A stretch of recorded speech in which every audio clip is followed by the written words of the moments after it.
Et voilà, ces personnages vont vous jouer l'histoire d'Antigone. Antigone, c'est la petite maigre qui est assise là-bas et qui ne dit rien. Elle regarde droit devant elle. Elle pense.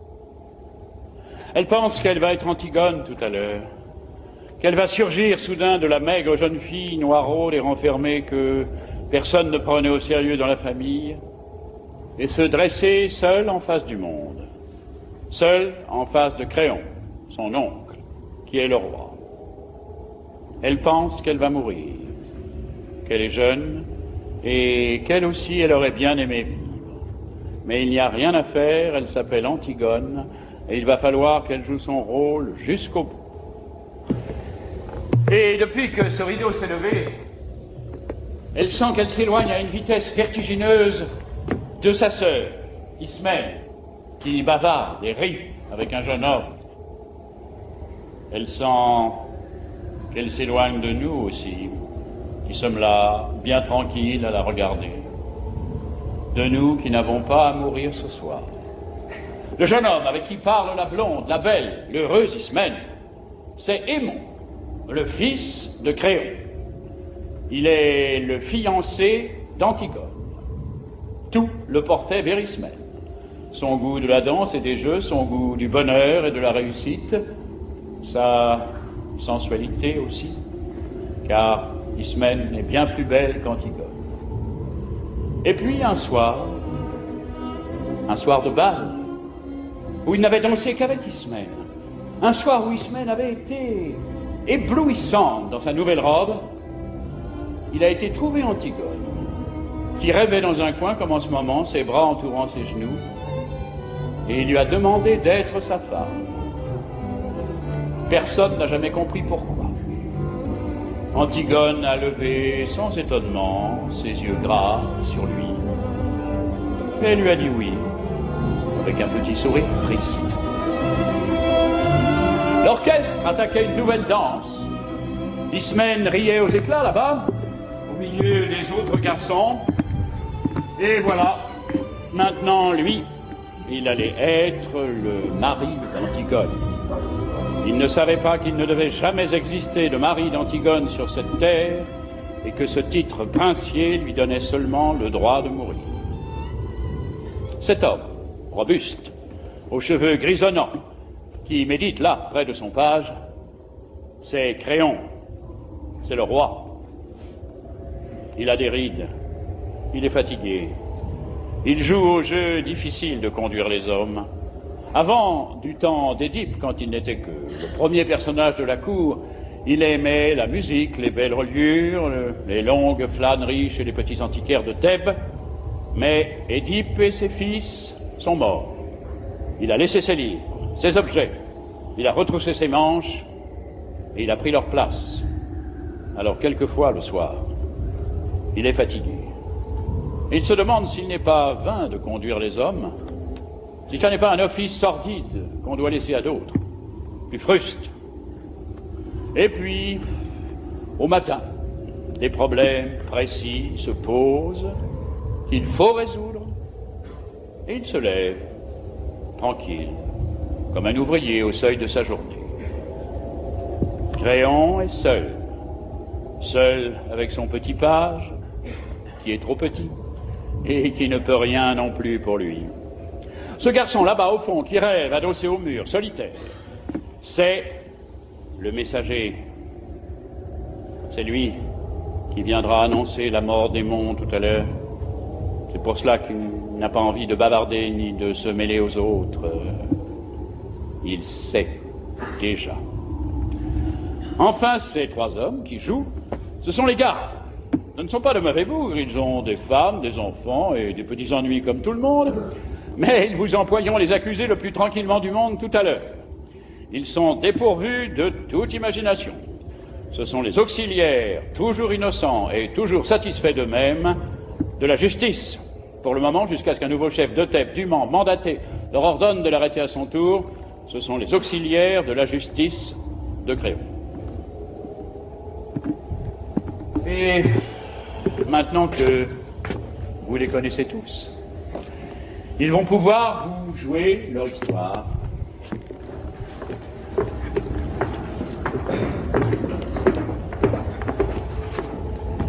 Elle commence au moment où les deux fils d'Édipe, Éthéocle et Polynice, qui devaient régner sur Thèbes 1 an chacun à tour de rôle, se sont battus et entretués sous les murs de la ville. Éthéocle, l'aîné, au terme de la première année de pouvoir, ayant refusé de céder la place à son frère. 7 grands princes étrangers que Polynice avait gagnés à sa cause ont été défaits devant les 7 portes de Thèbes. Maintenant, la ville est sauvée. Les 2 frères ennemis sont morts. Et Créon, le roi, a ordonné qu'à Éthéocle, le bon frère, il serait fait d'imposantes funérailles, mais que Polynice, le vaurien, le révolté, le voyou, serait laissé sans pleurs et sans sépulture, la proie des corbeaux et des chacals. Quiconque osera lui rendre les devoirs funèbres sera impitoyablement puni de mort.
D'où viens-tu? Chut. De me promener. Nourrice, c'était beau. Tout était gris. Maintenant, tu ne peux pas savoir, tout est déjà rose, jaune, vert. C'est devenu une carte postale. Il faut te lever plus tôt, Nourrice, si tu veux voir un monde sans couleur. Je me lève quand il fait encore noir. Je vais à ta chambre pour voir si tu ne t'es pas découverte en dormant. Et je ne te trouve plus dans ton lit. Le jardin dormait encore, je l'ai surpris, Nourrice. Je l'ai vu sans qu'il s'en doute. C'est beau, un jardin qui ne pense pas encore aux hommes. Tu es sortie. C'est à la porte du fond que l'avais laissé entrebâillée. Dans les champs, c'était tout mouillé. Et cela attendait. Tout attendait. Je faisais un bruit énorme toute seule sur la route. Et j'étais gênée parce que je savais bien que c'était pas moi qu'on attendait. Alors j'ai enlevé mes sandales et je me suis glissée dans la campagne sans qu'elle s'en aperçoive. Il va falloir te laver les pieds avant de te remettre au lit. Je ne me recoucherai pas ce matin. À 4 heures. Il n'était pas 4 heures. Je me lève pour voir si elle n'était pas découverte. Je trouve son lit froid et personne dedans. Tu crois que si on se levait comme ça, tous les matins, ce serait tous les matins aussi beau, Nourrice, d'être la première fille dehors? La nuit. C'était la nuit. Et tu veux me faire croire que tu as été te promener? Menteuse. D'où viens-tu? C'est vrai, c'était encore la nuit. Et il n'y avait que moi, dans toute la campagne, à penser que c'était le matin. C'est merveilleux, Nourrice. J'ai cru au jour la première, aujourd'hui. C'est la folle. C'est la folle. Je la connais, la chanson. J'étais fille avant toi. Et pas commode non plus. Mais dure tête comme toi, non. D'où viens-tu, mauvaise? Non, pas mauvaise. Tu avais un rendez-vous, hein? Dis non, peut-être. Oui, j'avais un rendez-vous. Tu as un amoureux? Oui, nourrice. Oui, le pauvre. J'ai un amoureux. Ah, c'est du joli, c'est du propre. Toi, la fille d'un roi. Donnez-vous du mal. Donnez-vous du mal pour les élever, elles sont toutes les mêmes. Tu n'étais pourtant pas comme les autres, toi. À t'attifer toujours devant la glace, à te mettre du rouge aux lèvres, à chercher à ce qu'on te remarque. Qui est-ce? Un voyou, hein, peut-être. Un garçon que tu ne peux pas dire à ta famille. Voilà, c'est lui que j'aime, je veux l'épouser. C'est ça. Hein? C'est ça? Réponds donc, fanfaronne. Oui, nourrice. Et elle dit oui. Miséricorde. Je l'ai eue toute gamine. J'ai promis à sa pauvre mère que j'en ferais une honnête fille. Et voilà. Oh, mais ça ne va pas se passer comme ça, ma petite. Je ne suis que ta nourrice. Et tu me traites comme une vieille bête, bon. Mais ton oncle Créon saura, je te le promets. Oui, nourrice. Mon oncle Créon saura. Laisse-moi maintenant. Et tu verras ce qu'il dira quand il apprendra que tu te lèves la nuit. Et Aimon? Et ton fiancé? Car elle est fiancée. Elle est fiancée et à 4 heures du matin, elle quitte son lit pour aller courir avec un autre. Et ça vous répond qu'on la laisse? Ça voudrait qu'on ne dise rien? Mais tu sais ce que je devrais faire? Te battre, comme lorsque tu étais petite. Nounou, tu ne devrais pas trop crier. Tu ne devrais pas être trop méchante ce matin. Pas crier. Je ne dois pas crier par-dessus le marché. Moi qui avais promis à ta mère. Qu'est-ce qu'elle me dirait, ta mère, si elle était là? Une vieille bête. Oui. Une vieille bête qui n'a pas su me la garder pure, ma petite. Toujours à crier, à faire le chien de garde, à leur tourner autour avec des lainages pour qu'elles ne prennent pas froid, ou des laits de poule pour les rendre fortes. Mais à 4 heures du matin, tu dors, vieille bête. Tu dors, toi qui ne peux pas fermer l'œil. Et tu les laisses filer, marmotte. Et quand tu arrives, le lit est froid. Voilà ce qu'elle me dira, ta mère. Là-haut, quand j'y monterai. Et moi, j'aurais honte. Honte à en mourir s'il n'était pas déjà morte. Je ne pourrais que baisser la tête et répondre. Madame Jocaste. C'est vrai? Non. Nourrice ne pleure plus. Tu pourras regarder maman bien en face quand tu auras la retrouvée. Et elle te dira bonjour, nounou. Merci pour la petite Antigone. Tu as bien pris soin d'elle. Elle sait pourquoi je suis sortie ce matin. Tu n'as pas d'amoureux? Non, nounou. Tu te moques de moi alors? Oh, tu vois, je suis trop vieille. Tu étais ma préférée, malgré ton sale caractère.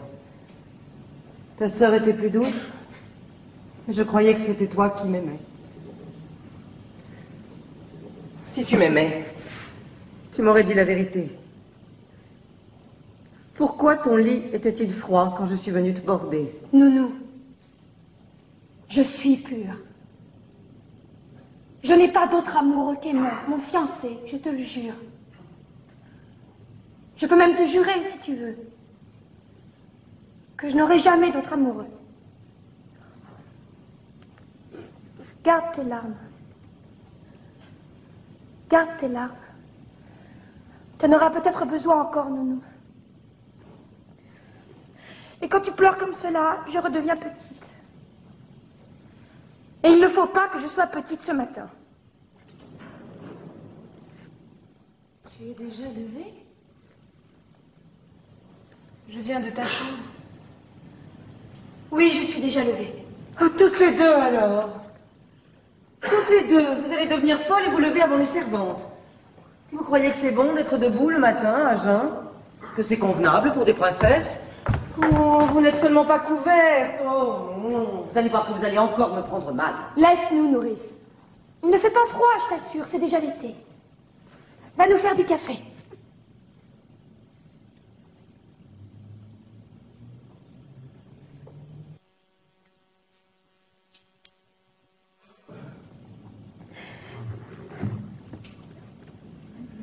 Je voudrais bien un peu de café, s'il te plaît, Nounou.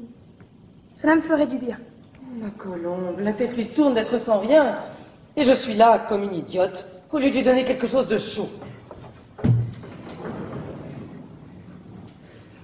Tu es malade? Ce n'est rien, un peu de fatigue. C'est parce que je me suis levée tôt. Moi non plus, je n'ai pas dormi. Il faut que tu dormes, tu serais moins belle demain. Ne te moque pas. Je ne me moque pas. Cela me rassure ce matin que tu sois belle. Quand j'étais petite, j'étais si malheureuse, tu te souviens? Je te barbouillais de terre. Je te mettais des vers dans le cou.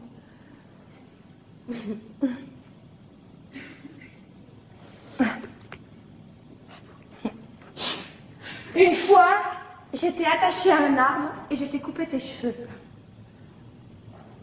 Tes beaux cheveux. Comme cela doit être facile de ne pas penser de bêtises, avec toutes ces belles mèches lisses et bien ordonnées autour de la tête. Pourquoi parlais-tu d'autre chose? Je ne parle pas d'autre chose. Tu sais, j'ai bien pensé, Antigone. Oui? J'ai bien pensé toute la nuit. Tu es folle. Oui. Nous ne pouvons pas. Pourquoi? Il nous ferait mourir. Bien sûr.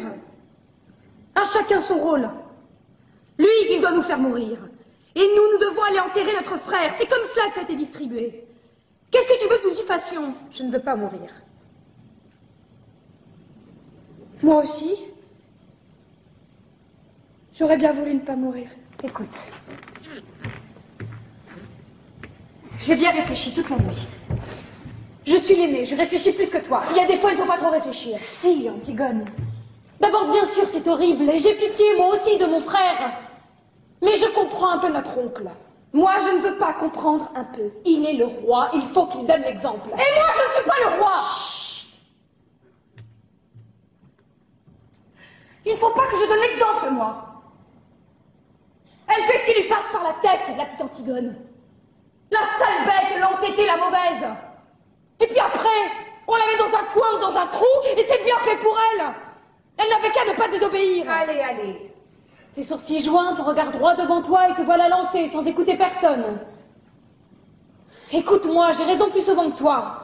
Je ne veux pas avoir raison. Essaie de comprendre au moins. Comprendre. Vous n'avez que ce mot-là dans la bouche, tous. Depuis que je suis toute petite. Il fallait comprendre qu'on ne peut pas toucher à l'eau. À la belle et fuyante eau froide parce que ça mouille les dalles. À la terre parce que ça tache les robes. Il fallait comprendre qu'on ne doit pas manger tout à la fois. Donner tout ce qu'on a dans ses poches aux mendiants qu'on rencontre. Courir. Courir dans le vent jusqu'à ce qu'on tombe par terre et boire quand on a chaud.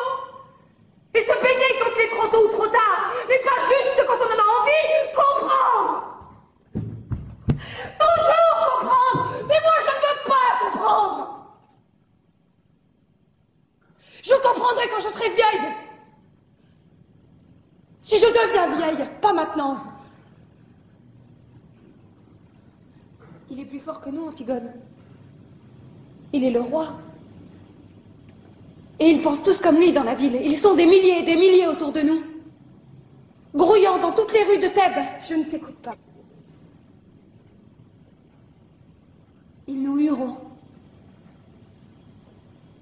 Ils nous prendront avec leurs 1000 bras, leurs 1000 visages et leur unique regard. Ils nous cracheront à la figure. Et il faudra avancer dans leur haine, sur la charrette, avec leur odeur et leur rire, jusqu'au supplice. Et souffrir? Il faudra souffrir.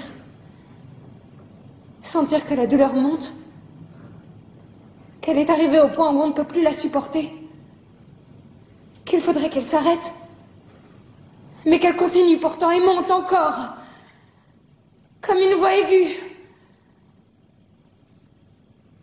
Oh, je ne peux pas. Je ne peux pas.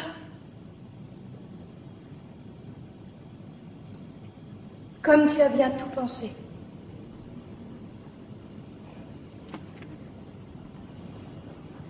Toute la nuit.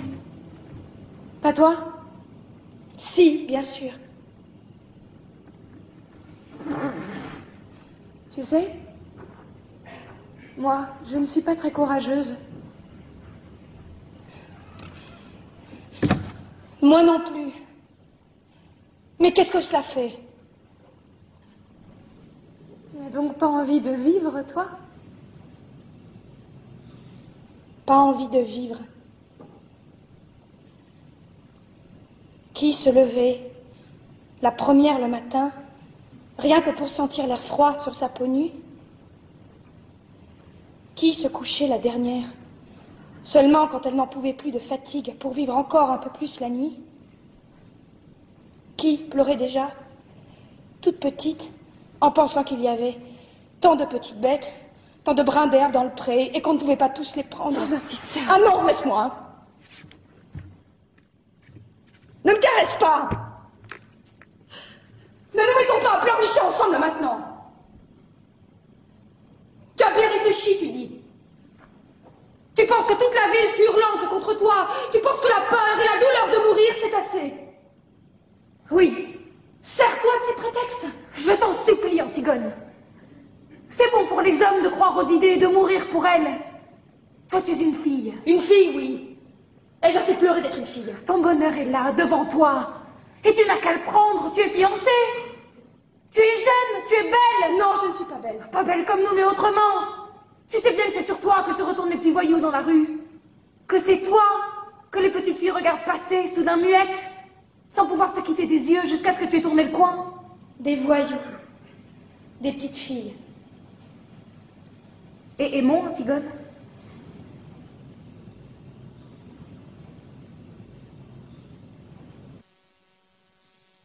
Je parlerai tout à l'heure à Aimon. Aimon sera tout à l'heure une affaire réglée. Tu es folle. Tu m'as toujours dit que j'étais folle. Pour tout, depuis toujours.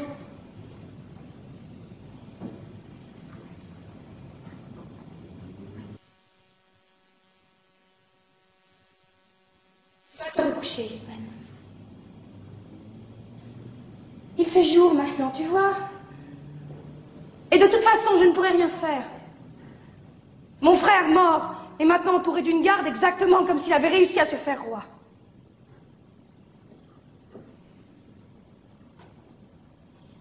Va te recoucher. Tu es toute pâle de fatigue. Et toi? Je n'ai pas envie de dormir. Mais je te promets que je ne bougerai pas d'ici avant ton réveil. Nourrice va m'apporter à manger. Va dormir encore. Le soleil se lève seulement. Tu as les yeux tout petits de sommeil. Va.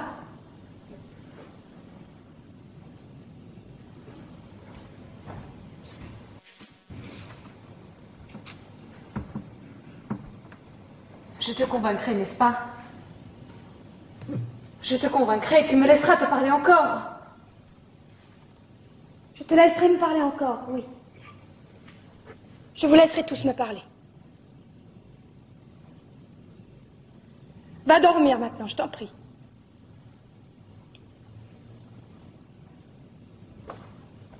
Tu serais moins belle demain.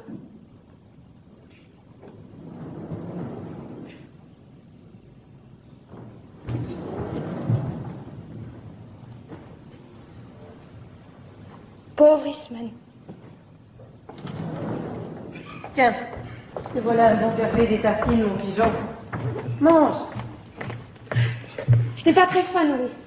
Je te les ai grillés moi-même. Et beurrés comme tu les aimes. Tu es gentille, Nounou. Je vais seulement boire un peu. Où as-tu mal?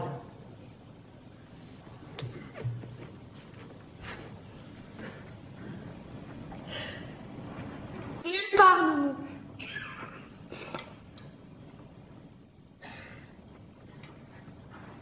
Mais fais-moi tout de même bien chaud.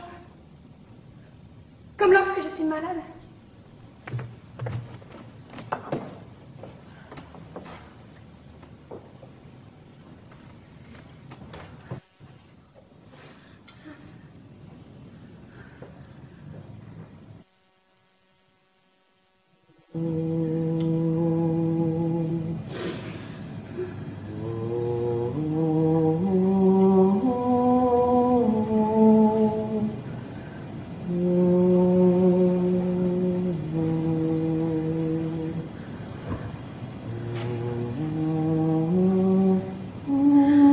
Nounou plus forte que la fièvre. Nounou plus forte que le cauchemar. Plus forte que l'ombre de l'armoire qui ricane et se transforme de ronneur sur le mur. Plus forte que les 1000 insectes du silence qui rongent quelque chose quelque part dans la nuit. Plus forte que la nuit elle-même, avec ce ululement de folle qu'on n'entend pas. Nounou plus forte que la mort. Donne-moi ta main, comme lorsque tu restes à côté de mon lit. Et qu'est-ce que tu as, ma petite colombe? Rien, Nounou. Je suis seulement encore un peu petite pour tout cela. Mais il n'y a que toi qui dois le savoir. Trop petite pour quoi, ma mésange? Pour rien, Nounou. Et puis tu es là. Je tiens ta bonne main rugueuse qui sauve de tout, toujours. Je le sais bien. Peut-être qu'elle va me sauver encore. Tu es si puissante, Nounou. Mais qu'est-ce que tu veux que je fasse, ma tourterelle? Rien, Nounou. Seulement ta main, comme ça, là, sur ma joue.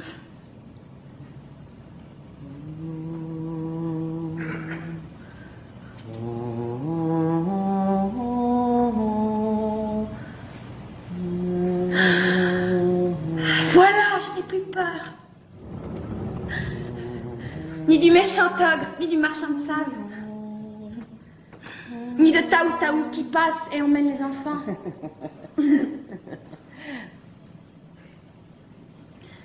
Et voilà, Aimon.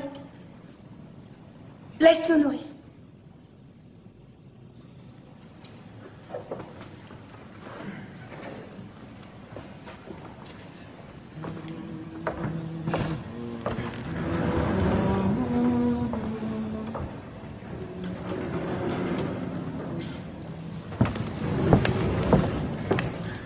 Pardon, Aimon.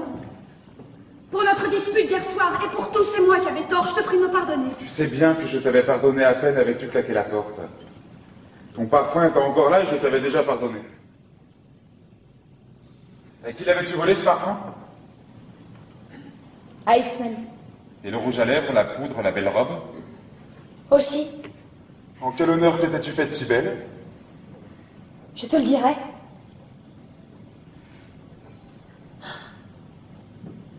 Oh mon chéri, comme j'ai été bête. Tout un soir gaspillé. Un beau soir. Nous aurons d'autres soirs, Antigone. Peut-être pas. Et d'autres disputes aussi. C'est plein de disputes, un bonheur. Un bonheur, oui. Écoute, Aimon. Oui, Ne ris pas, ce matin, sois grave. je suis grave. Et serre-moi. Plus fort que tu m'as jamais serré. Que toute ta force s'imprime dans moi. Là, de toute ma force. C'est bon. Écoute, Aimon. Oui. Je voulais te dire ce matin. Le petit garçon que nous aurions eu tous les deux. Oui. Tu sais, je l'aurais bien défendu contre tout. Oui, Antigone. Je l'aurais serré si fort qu'il n'aurait jamais eu peur, je te le jure. Ni du soir qui vient, ni de l'angoisse du plein soleil immobile, ni des ombres. Notre petit garçon aimé. Il aurait eu une maman toute petite et mal peignée, mais plus sûre que toutes les vraies mères du monde, avec leur vraie poitrine et leur grand tablier. Tu le crois, n'est-ce pas, toi? Oui, mon amour. Et tu crois, toi aussi, n'est-ce pas, que tu aurais eu une vraie femme? Mais j'ai une vraie femme. Tu m'aimais, non? Tu m'aimais? Tu en es bien sûr ce soir-là?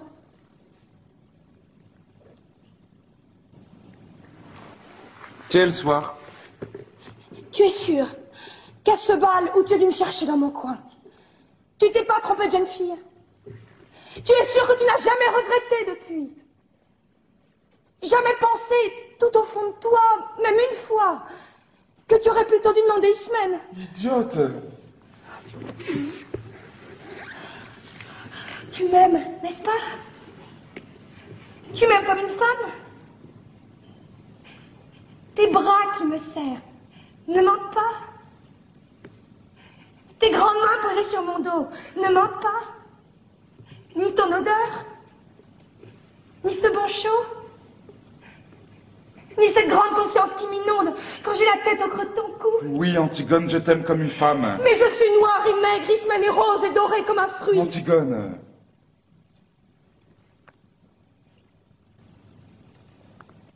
Je suis rouge de honte.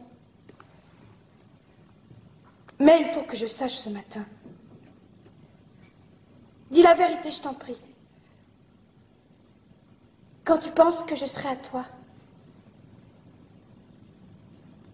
est-ce que tu sens, au milieu de toi, comme un grand trou qui se creuse, comme quelque chose qui meurt? Oui, Antigone.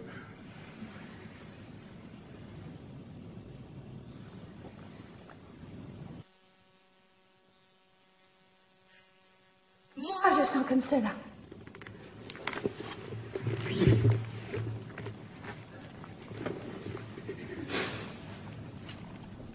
Et je voulais te dire que j'aurais été très fière d'être ta femme. Ta vraie femme. Sur qui tu aurais posé ta main le soir en t'asseyant, sans penser. Comme sur une chose bien à toi. Voilà. Maintenant, je vais te dire encore 2 choses. Et quand je te les aurai dites, il faudra que tu sortes sans me questionner. Même si elles te paraissent extraordinaires, même si elles te font de la peine. Jure-le-moi. Qu'est-ce que tu vas me dire encore? Non, jure-moi d'abord que tu sortiras sans rien me dire, sans même me regarder. Si tu m'aimes, jure-le-moi.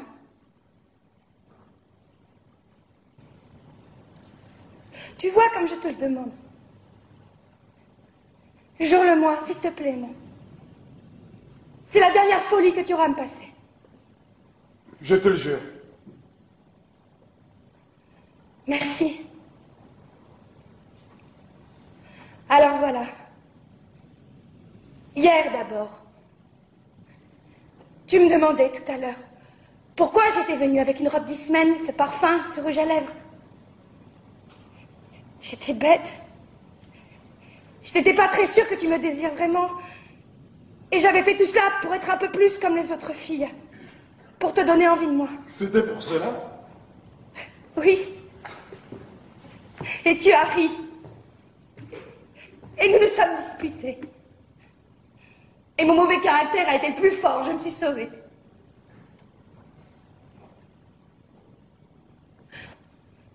Mais j'étais venue chez toi pour que tu me prennes hier soir. Pour que je sois ta femme avant. Tu m'as juré de ne pas me demander pourquoi tu m'as juré. Je t'en supplie. D'ailleurs, je vais te dire, je voulais être ta femme quand même. Parce que je t'aime comme cela, moi. Je vais te faire de la peine.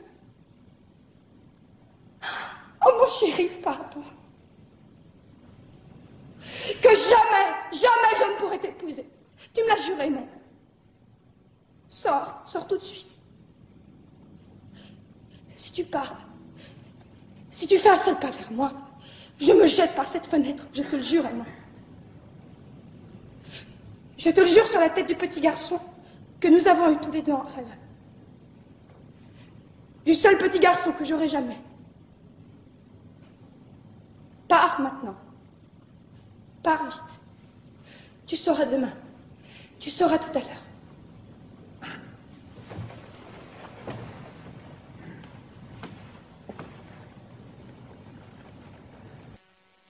Pars, s'il te plaît, mon.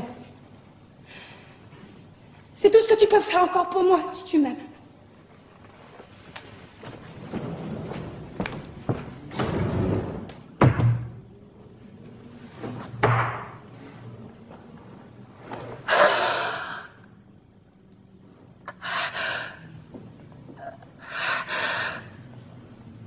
Voilà. C'est fini pour Raymond, Antigone.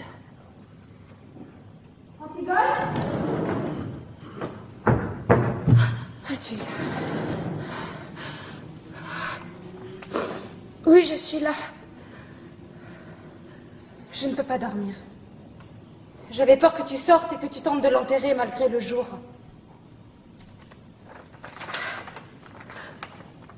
Antigone, ma petite sœur, nous sommes tous là, autour de toi. Aimons-nous, nous et moi. Nous t'aimons et nous sommes vivants, nous. Nous avons besoin de toi. Polynice est mort et il ne t'aimait pas. Il a toujours été un étranger pour nous. Un mauvais frère. Oublie-le, Antigone, comme il nous avait oubliés. Laisse son ombre dure errer éternellement sans sépulture, puisque c'est la loi de Créon. Ne tente pas ce qui est au-dessus de tes forces. Tu braves tout, toujours. Mais tu es toute petite, Antigone. N'y va pas cette nuit. Reste avec nous. Je t'en supplie.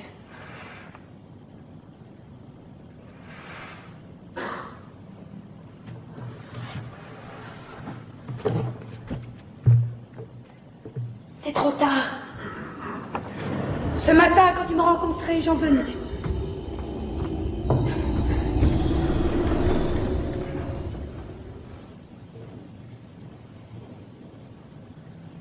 Antigone.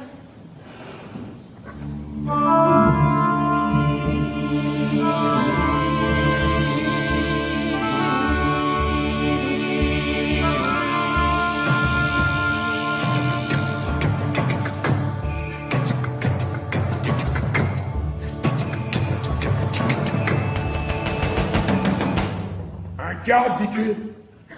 Un de ceux qui gardent le cadavre? Fais-le entrer.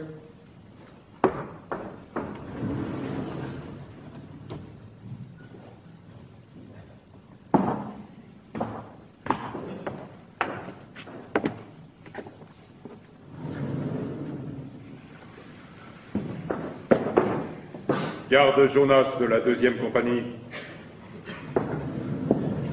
Qu'est-ce que tu veux? Voilà, chef.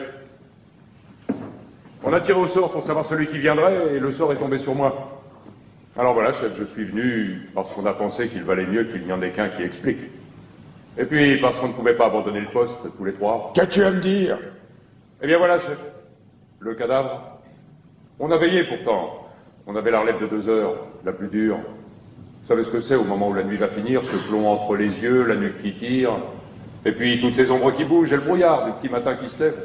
Ah, ils ont bien choisi leur heure. On était là, on parlait, on battait la semelle. On ne dormait pas, chef. Ça, on peut vous le jurer tous les trois qu'on ne dormait pas. D'ailleurs, avec le froid qu'il faisait, tout d'un coup, moi, je regarde le cadavre.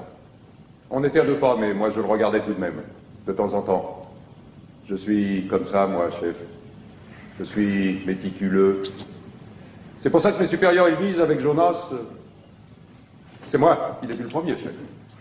Les autres vous le diront, c'est moi qui ai donné l'alarme le premier. L'alarme? Pourquoi? Le cadavre, chef. Quelqu'un l'avait recouvert. Oh, pas grand-chose, il n'avait pas eu le temps avec nous à côté, seulement un peu de terre. Mais suffisamment tout de même pour le cacher au retour.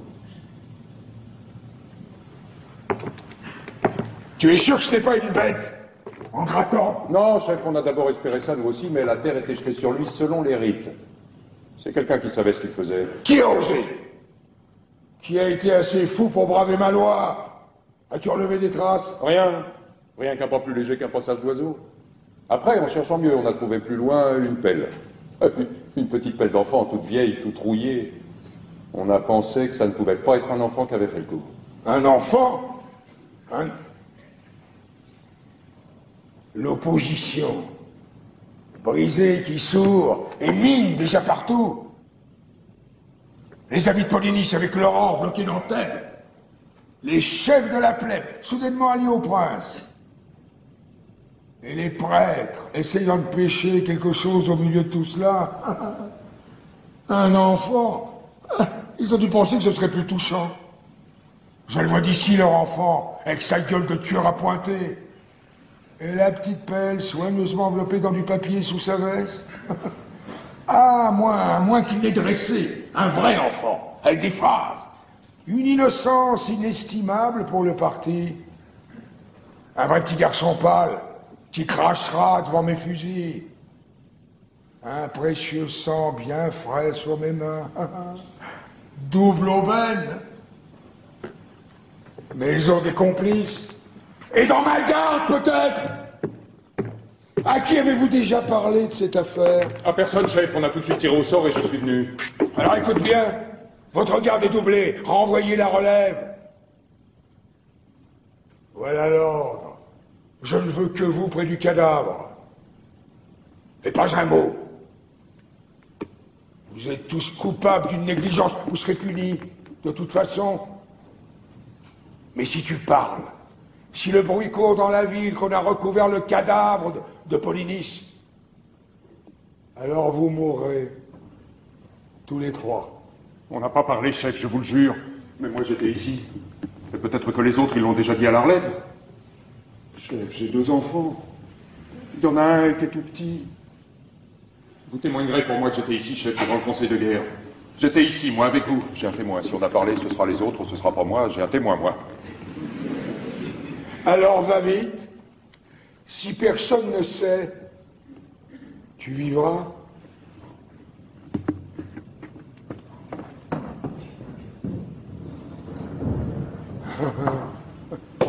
Un enfant.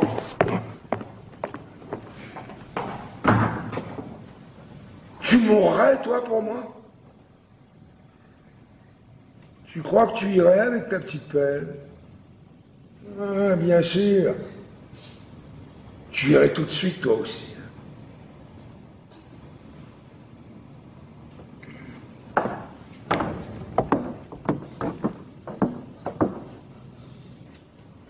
Un enfant.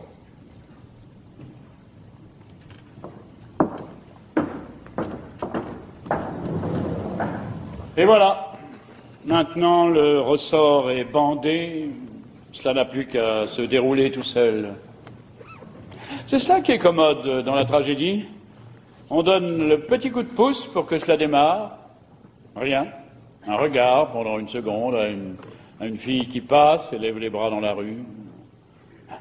Une envie d'honneur, un beau matin, comme de quelque chose qui se mange. Une question de trop que l'on se pose un soir, et c'est tout. Et après, on n'a plus qu'à laisser faire. Ça roule tout seul. C'est minutieux, bien huilé, depuis toujours.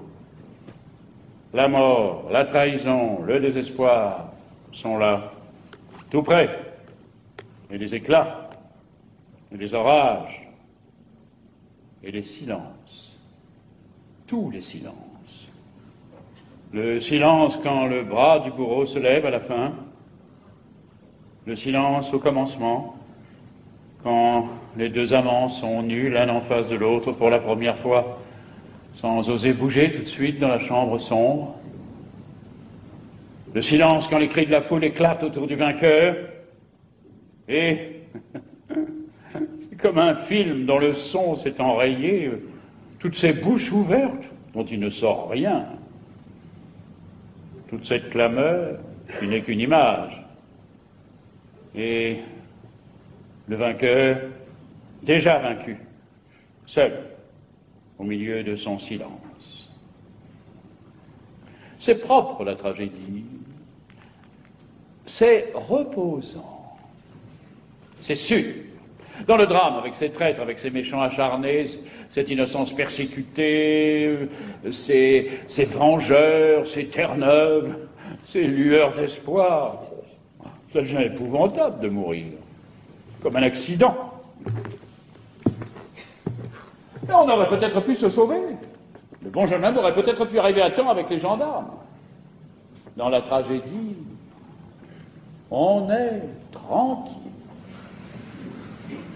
D'abord, on est entre soi, et on est tous innocents, en somme. Ce n'est pas parce qu'il y en a un qui tue et l'autre qui est tué, c'est une question de distribution. Et puis surtout, c'est reposant la tragédie, parce qu'on sait qu'il n'y a plus d'espoir. Le sale espoir. Qu'on est pris, qu'on est enfin pris comme un rat, avec tout le ciel sur son dos. On n'a plus qu'à crier, pas à gémir, pas à se plaindre, non, à gueuler à pleine voix ce qu'on avait à dire, qu'on n'avait jamais dit et qu'on ne savait peut-être même pas encore. Et pour rien. Pour se le dire à soi, pour l'apprendre soi. Dans le drame, on se débat parce qu'on espère en sortir, c'est ignoble. C'est utilitaire. Là, c'est gratuit. C'est pour les rois. Il n'y a plus rien à tenter. Enfin. Alors voilà, cela commence. La petite Antigone est prise. La petite Antigone va pouvoir être elle-même pour la première fois. Allez, allez, pas d'histoire. Je vous expliquerai devant le chef. Moi, je ne connais que la consigne. Ce que vous aviez à faire là, je ne veux pas le savoir. Tout le monde a des excuses. Tout le monde a quelque chose à objecter. S'il fallait écouter les gens, s'il fallait essayer de comprendre, hein, on serait pas en train. Allez, allez, tenez là, vous autres. Et pas d'histoire. Moi, ce qu'elle a à dire, je ne veux pas le savoir. Dis-leur de me lâcher avec leurs sales mains, ils font mal. Leurs sales mains. Vous pourriez être poli, mademoiselle. Moi, je suis poli. Dis-leur de me lâcher. Je suis la fille d'Édipe, je suis Antigone, je ne me sauverai pas. La fille d'Édipe. Oui. Les putains qu'on ramasse à la garde de nuit, elles disent aussi de se méfier. Quels sont la bonne avis du préfet de police? Je veux bien mourir, mais pas qu'il me touche. Et les cadavres, oui. Et la terre. Ça ne te fait pas peur à toucher? Tu dis leurs sales mains? Regarde un peu les tiennes.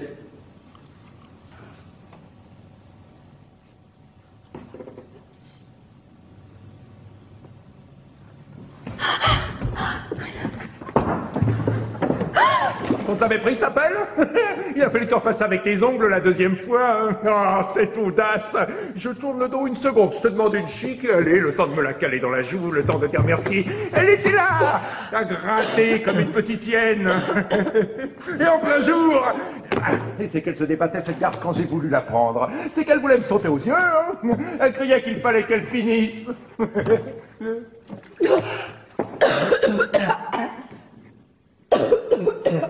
C'est une folle, oui.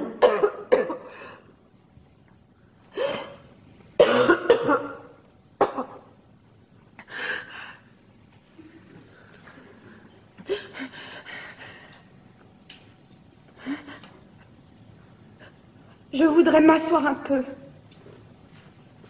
S'il vous plaît. C'est bon qu'elle s'asseye. Mais n'en lâchez pas, vous autres.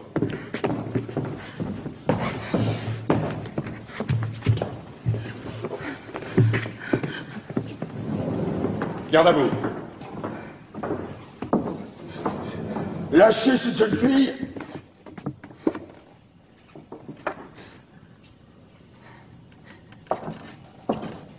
Qu'est-ce que c'est? C'est le piquet de garde, chef.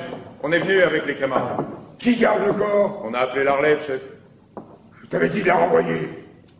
Je t'avais dit de ne rien dire. On n'a rien dit, chef. Mais comme on a arrêté celle-là, on a pensé qu'il fallait qu'on vienne. Et cette fois, on n'a pas tiré au sort. On est venus tous les trois. Imbécile.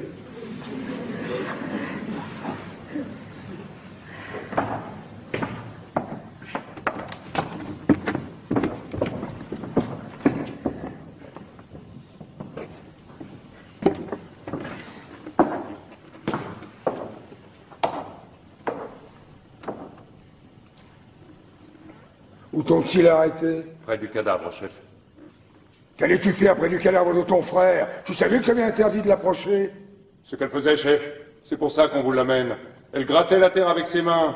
Elle était en train de le recouvrir, encore une fois. Sais-tu bien ce que t'es en train de dire, toi? Chef, vous pouvez demander aux autres. On avait dégagé le corps à mon retour. Mais avec le soleil qui chauffait, comme il commençait à sentir, on s'était mis sur une petite hauteur, pas loin, pour être dans le vent. On se disait qu'en plein jour, on ne risquait rien. Pourtant, pour être plus sûr, on avait décidé qu'il y en aurait toujours un de nous trois qui le regarderait. Mais à midi, en plein soleil, et puis avec l'odeur qui montait depuis que le vent était tombé, c'était comme un coup de massue. J'avais beau écarquiller les yeux, ça tremblait comme de la gélatine. Je voyais plus. J'ai au camarade lui demander une chic pour passer ça. Le temps que je me la cale à la joue, chef, le temps que je lui dise merci, je me retourne, elle était là à gratter avec ses mains. En plein jour. Elle devait bien penser qu'on ne pouvait pas ne pas la voir. Et quand elle a vu que je lui courais dessus, vous croyez qu'elle s'est arrêtée, qu'elle a essayé de se sauver peut-être? Non, elle continuait de toutes ses forces, aussi vite qu'elle pouvait, comme si elle ne me voyait pas arriver. Et quand je l'empoignais, elle se débattait comme une diablesse. Elle voulait continuer encore. Elle me criait de la laisser, que le corps n'était pas encore tout à fait couvert. C'est vrai? Oui, c'est vrai. On a découvert le corps comme de juste, et on a passé la relève sans parler de rien. Et on est venu vous l'amener, chef. Voilà. Et cette nuit, la première fois, c'était toi aussi? Oui, c'était moi. Avec une petite pelle de fer qui nous servait à faire des châteaux de sable sur la plage pendant les vacances. C'était justement la pelle de Polynice. Il avait gravé son nom au couteau sur le manche. C'est pour cela que je l'avais laissée près de lui. Mais ils l'ont prise. Alors la seconde fois, j'ai dû recommencer avec mes mains. On aurait dit une petite bête qui grattait. Même qu'au premier coup d'œil, avec l'air chaud qui tremblait, le camarade a dit « Bah non, c'est une bête. Penses-tu ?» Je lui dis « C'est trop fin pour une bête. C'est une fille. » C'est bien. On vous demandera peut-être un rapport tout à l'heure. Pour le moment, laissez-moi seul avec elle. Petit, conduis ces hommes à côté et qu'ils restent au secret, jusqu'à ce que je revienne les voir.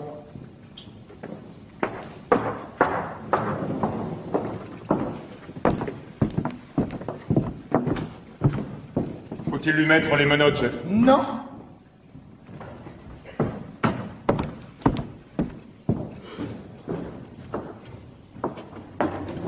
Avais-tu parlé de ton projet à quelqu'un? Non. As-tu rencontré quelqu'un sur ta route? Non, personne. Tu es bien sûr? Oui.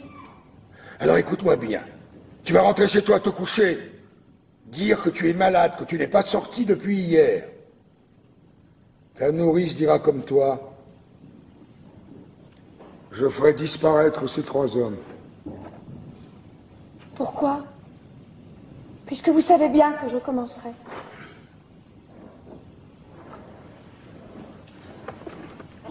Pourquoi tu tentais d'enterrer ton frère? Je le devais. Je l'avais interdit! Je le devais tout de même. Ceux qu'on n'enterre pas errent éternellement, sans jamais trouver de repos. Si mon frère vivant était rentré harassé d'une longue chasse, je lui aurais enlevé ses chaussures, je lui aurais fait à manger. Je lui aurais préparé son lit. Polynice aujourd'hui a achevé sa chasse. Il rentre à la maison, où mon père et ma mère et Théocle aussi l'attendent. Il a droit au repos. C'était un révolté, un traître. Tu le savais? C'était mon frère. Tu l'as entendu proclamer les dieux au carrefour. Tu avais lu l'affiche sur tous les murs de la ville. Oui. Tu savais le sort qui était promis à celui quel qu'il soit qui oserait lui rendre les honneurs funèbres? Oui, je le savais. Ah, alors tu as peut-être cru que d'être la fille d'Édipe, la fille de l'orgueil d'Édipe, c'était assez pour être au-dessus de la loi. Non, je n'ai pas cru cela. La loi est d'abord faite pour toi, Antigone. La loi est d'abord faite pour les filles des rois. Si j'avais été une servante, en train de faire sa vaisselle, quand j'ai entendu lire l'édit, j'aurais essuyé l'eau grasse de mes bras, et je serais sortie avec mon tablier pour aller enterrer mon frère. C'est pas vrai! Si tu avais été une servante, hein, tu n'aurais pas douté que tu allais mourir. Et tu serais resté à pleurer ton frère, mais chez toi. Seulement tu as pensé que tu étais de race royale, ma nièce, la fiancée de mon fils, et que quoi qu'il arrive, je n'oserais pas te faire mourir. Vous vous trompez. J'étais certaine que vous me feriez mourir, au contraire. Voilà, l'orgueil. L'orgueil d'Édipe, tu es l'orgueil d'Édipe. Ah, maintenant, quand je l'ai trouvé au fond de tes yeux, je te crois. Tu as dû penser que je te ferais mourir. Et cela paraissait un dénouement alors tout naturel pour toi, orgueilleuse. Pour ton père non plus, je ne dis pas le bonheur, il n'en était pas question. Mais le malheur humain, c'était trop peu. Parce que l'humain vous gêne aux entournures dans la famille. Il vous faut un tête-à-tête avec le destin et la mort. Et tuer votre père, et coucher avec votre mère, et apprendre tout cela après mot par mot. Ah, quel breuvage, hein, les mots qui vous condamnent. Et comme on les boit goulûment, lorsqu'on s'appelle Édipe ou Antigone. Et le plus simple après, hein, c'est encore de se crever les yeux, et d'aller mendier avec ses enfants sur les routes. Eh bien là, ces temps sont révolus pour Thèbes. Thèbes a droit maintenant à un prince, sans histoire. Moi, je m'appelle seulement Créon. Dieu merci. J'ai mes 2 pieds par terre, mes 2 mains enfoncées dans mes poches. Et puisque je suis roi, j'ai résolu, avec moins d'ambition que ton père, de m'employer tout simplement à rendre l'ordre de ce monde un peu moins absurde, si c'est possible. Ce n'est même pas une aventure, c'est un métier. Un métier pour tous les jours. C'est pas toujours drôle, comme tous les métiers. Mais puisque je suis là, hein, je suis là pour le faire. Alors je vais le faire. Écoute-moi bien, tu es Antigone, tu es la fille d'Édipe, soit. Mais tu as 20 ans. Il n'y a pas si longtemps, tout cela se serait réglé avec du pain sec, une paire de gifles. Te faire mourir? Tu ne t'es pas regardé, moineau. Tu es trop maigre.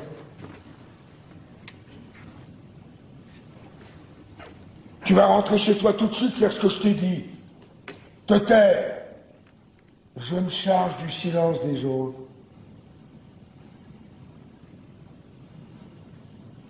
Allez, va!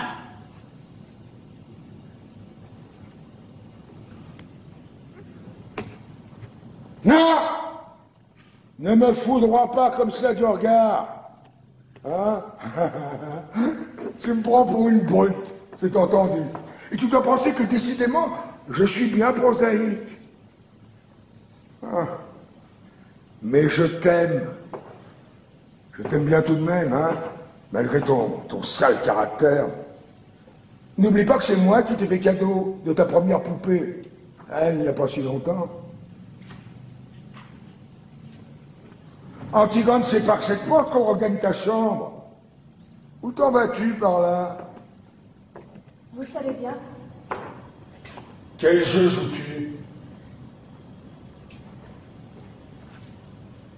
Je ne joue pas. Tu ne comprends donc pas que si quelqu'un d'autre que ces 3 brutes sait tout à l'heure ce que tu as tenté de faire, moi, je serais obligé de te faire mourir. Mais si tu te tais maintenant, si tu renonces à cette folie, j'ai une chance de te sauver, mais je ne l'aurai plus dans 5 minutes.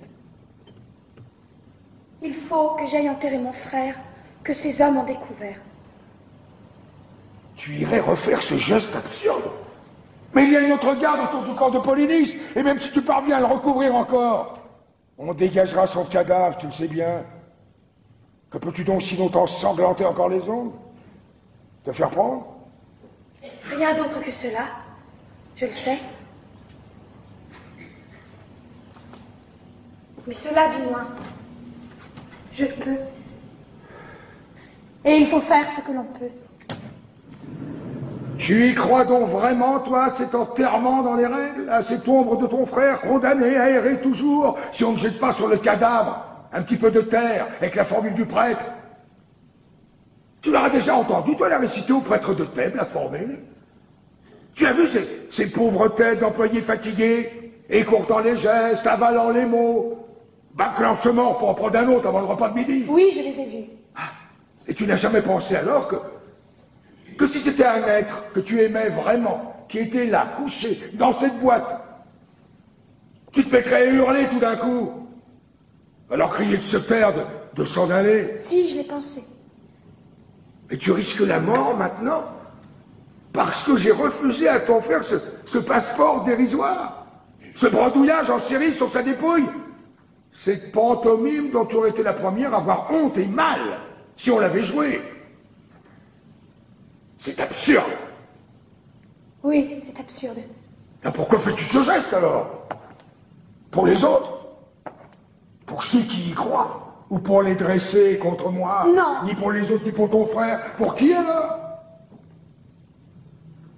Pour personne. Pour moi. Ah, tu as donc tellement envie de mourir. C'est vrai. Tu as l'air d'un petit gibier pris. Ne vous attendrissez pas trop sur moi. Faites comme moi, faites ce que vous avez à faire. Mais si vous êtes un être humain, faites-le vite. Voilà tout ce que je vous demande. Je n'aurai pas du courage éternellement, c'est vrai.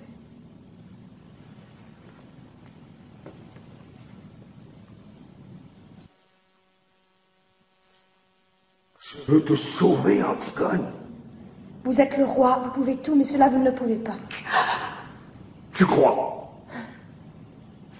Ni me sauver, ni me contraindre. Orgueilleuse, petite Édipe. Vous pouvez seulement me faire mourir. Et si je te fais torturer? Pourquoi?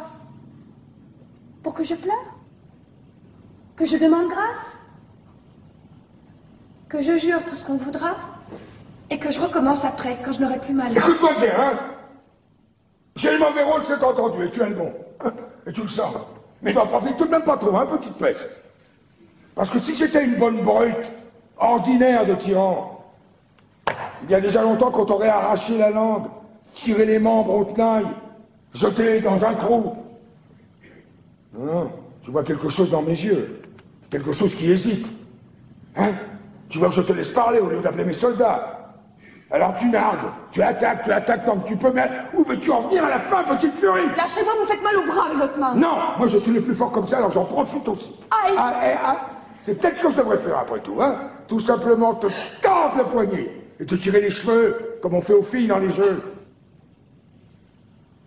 Je suis ton oncle, c'est entendu, mais nous ne sommes pas tendres les uns pour les autres dans la famille. Ça ne te semble pas drôle tout de même, non? Ce roi bafoué, qui peut tout, ce vieil homme, qui t'écoute, et qui en a tué d'autres, est aussi attendrissant que toi, je t'assure, et qui est là à se donner toute cette peine pour essayer de t'empêcher de mourir. Vous serrez trop maintenant. Cela ne me fait même plus mal. Je n'ai plus de bras. Je sais pourtant si j'ai autre chose à faire aujourd'hui. Mais je vais tout de même perdre le temps qu'il faudra. Et te sauver, petite peste. Au lendemain d'une révolution ratée, il y a du pain sur la planche, je t'assure. Mais les affaires urgentes attendront. Je ne veux pas te laisser mourir dans une histoire de politique. Tu vaux mieux que ça. Hein? Et parce que ton Polynice, cette ombre éplorée, et ce corps qui se décompose entre ses gardes, et tout ce pathétique qui t'enflamme, tout cela, ce n'est qu'une histoire de politique. D'abord, je ne suis pas tendre, mais je suis délicat. J'aime ce qui est propre, net, bien lavé. Parce que tu crois que ça ne me dégoûte pas autant que toi, non? Cette viande qui pourrit au soleil. Mais il faut que tout aille comme ça pendant quelque temps. Tu penses bien que j'aurais fait enterrer ton frère, ne fût que pour l'hygiène. Mais pour que les brutes que je gouverne comprennent, il faut que ça pue. Le cadavre de Polynice, dans toute la ville, pendant un mois. Vous êtes odieux! Oui, mon petit... C'est le métier qu'il veut.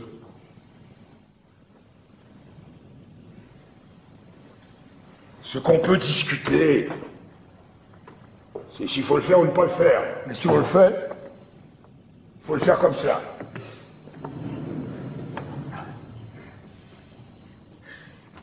Et pourquoi le faites-vous?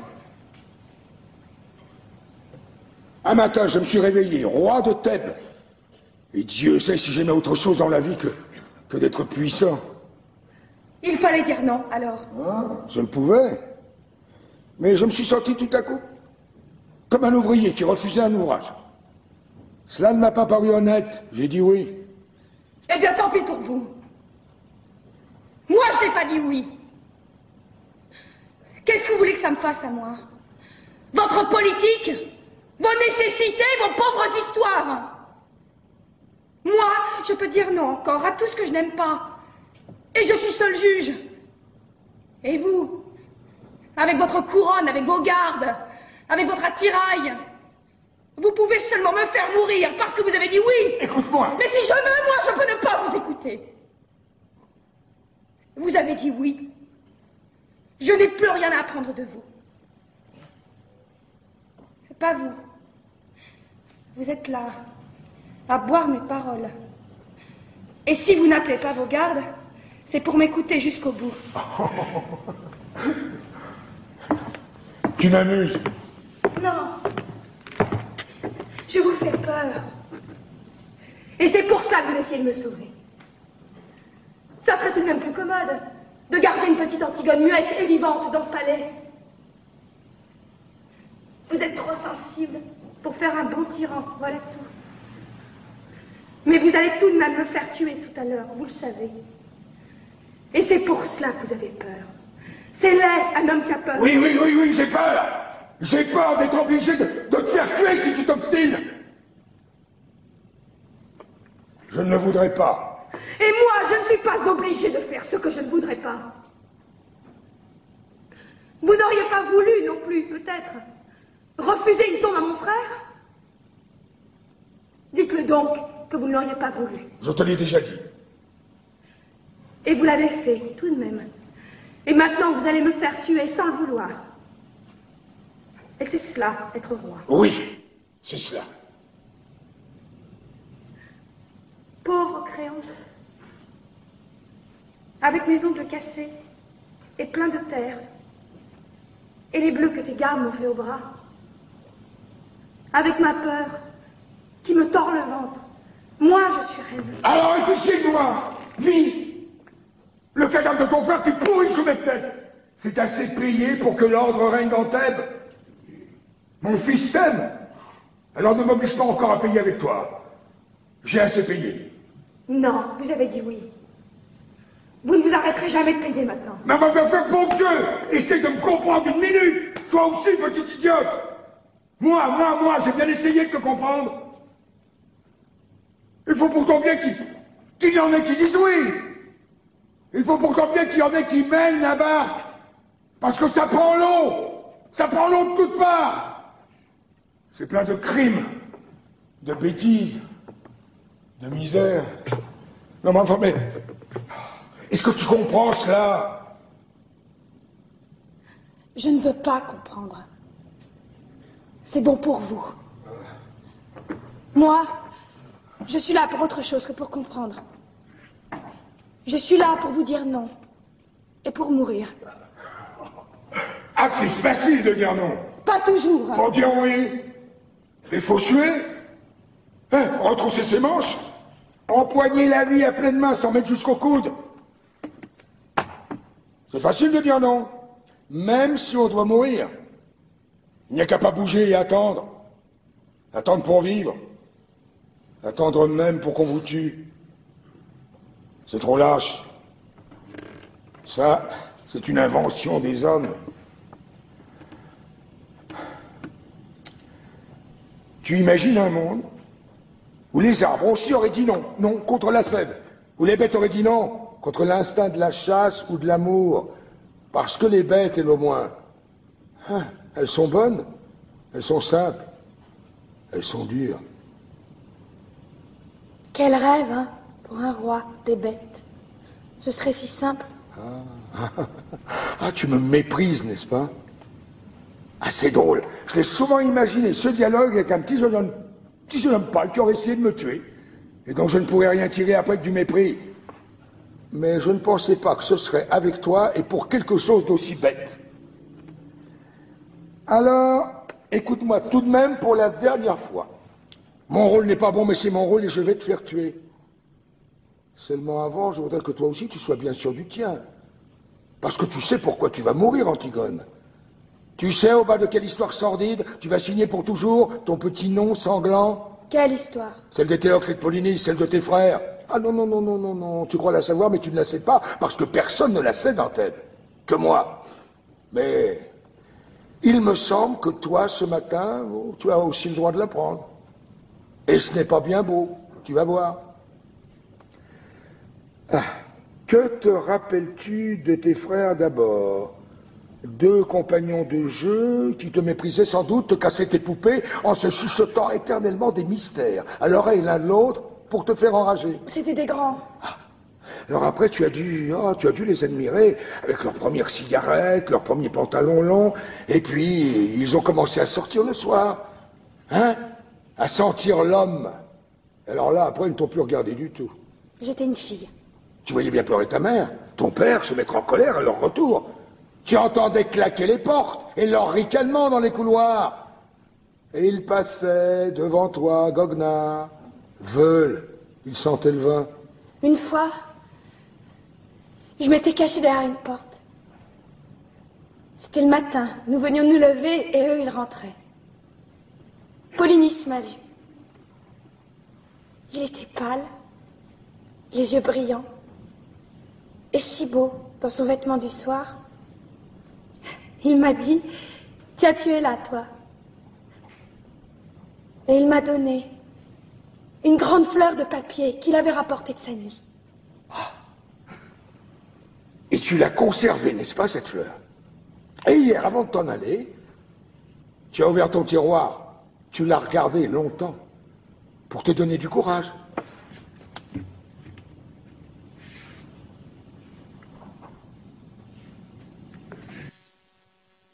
Qui vous a dit ça?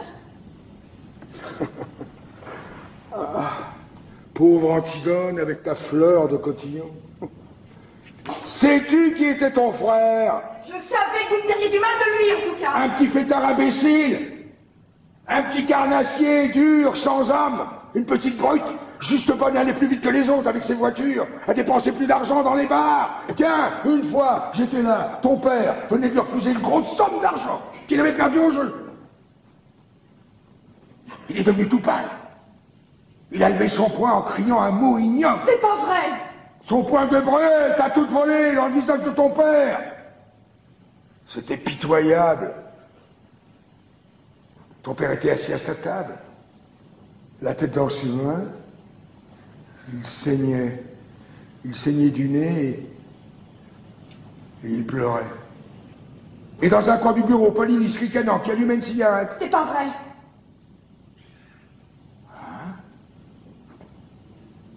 Tu ne te rappelles plus. Tu avais 12 ans. Vous ne l'avez pas revu pendant longtemps après. C'est vrai ça? Oui, c'est vrai. C'était après cette dispute. Ton père n'a pas voulu le faire juger. Alors il s'est engagé dans l'armée argienne. Et dès qu'il a été chez les Argiens, la chasse à l'homme a commencé contre ton père, contre ce vieil homme qui ne se décidait pas à mourir, à lâcher son royaume. Les attentats se succédaient, et les tueurs que nous prenions finissaient toujours par avouer qu'ils avaient reçu de l'argent de lui, mais pas seulement de lui d'ailleurs, car c'est cela que je veux que tu saches, les coulisses de ce drame, où toi tu brûles de jouer un rôle, hein, la cuisine. Hier, j'ai fait faire des funérailles grandioses à Éthéocle. Éthéocle est un héros et un saint maintenant pour Thèbes. Tout le peuple était là. les enfants des écoles ont donné tous les sous de leur tirelire pour la couronne. Des vieillards, faussement émus, ont magnifié avec des trémolos dans la voix le bon frère, le fils d'Édipe, le prince royal. Moi aussi, j'ai fait un discours, et tous les prêtres de Thèbes au grand complet avec la tête de circonstance, et les honneurs militaires. Ah, il fallait bien. Je ne pouvais tout de même pas m'offrir une crapule dans les deux camps. Car je vais te dire quelque chose à toi, quelque chose que moi, je sais seul, quelque chose d'effroyable. Et Théocle, ce prix de vertu, ne valait pas plus cher que Polynice. Le bon fils avait essayé lui aussi de faire assassiner son père. Le prince loyal avait décidé, lui aussi, de vendre Thèbes au plus offrant, hein? Crois-tu que c'est drôle? Cette trahison pour laquelle le camp de Polynice est en train de pourrir au soleil. Eh bien, j'ai la preuve maintenant. Et Théo, qui dort dans son tombeau de marbre, se préparait lui aussi à la commettre.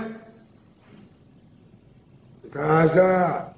Si Polynice a réussi son coup avant lui, nous avions affaire à deux larrons en foire qui se trompaient l'un l'autre en nous trompant, et qui se sont égorgés l'un et l'autre, comme deux petits voyous qu'ils étaient pour un règlement de compte.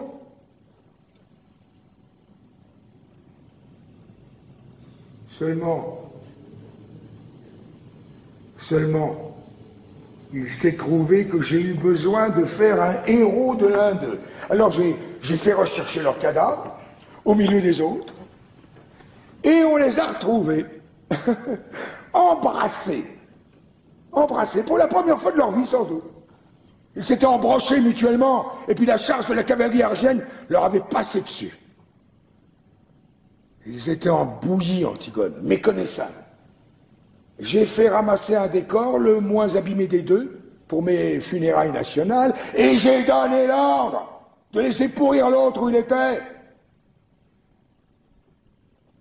Je ne sais plus lequel. Et je t'assure, ça m'est bien égal.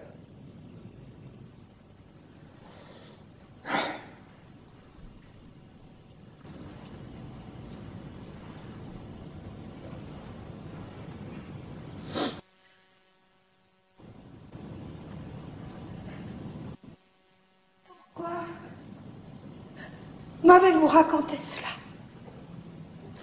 Valait-il mieux te laisser mourir dans cette pauvre histoire? Peut-être. Moi, je croyais. Qu'est-ce que tu vas faire maintenant? Je vais remonter dans ma chambre. Ne reste pas trop seul. Va voir Aymon ce matin. Marie-toi vite. Oui. Hein? Tu as toute ta vie devant toi. Écoute, notre discussion était bien oiseuse, je t'assure. Tu as ce trésor, toi, encore. Oui. Ah oui, et tu allais le gaspiller. Et je te comprends. J'aurais fait comme toi à 20 ans. C'est pour ça que je buvais tes paroles. J'écoutais du fond du temps un petit créon maigre et pâle comme toi, qui ne pensait qu'à tout donner lui aussi. Marie-toi vite, Antigone. Marie-toi vite, sois heureuse. La vie n'est pas ce que tu crois. C'est une eau que les jeunes gens laissent couler sans le savoir entre leurs doigts ouverts. Ferme tes mains vite, retiens-la. Tu verras, ça deviendra quelque chose une petite chose, dure et simple qu'on grignote assis au soleil. Les autres te diront que ce n'est pas vrai parce qu'ils ont besoin de ta force, de ton élan. Alors ne les écoute pas. Ne m'écoute pas lorsque je ferai mon prochain discours devant le tombeau de Théocle parce que ce ne sera pas vrai. Rien n'est vrai que ce qu'on ne dit pas. Tu l'apprendras toi aussi, mais trop tard. La vie,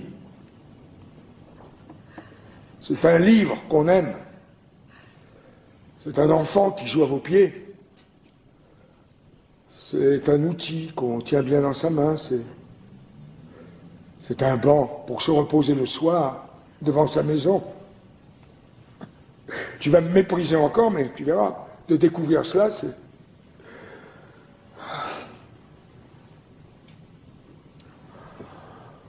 c'est la consolation dérisoire de vieillir.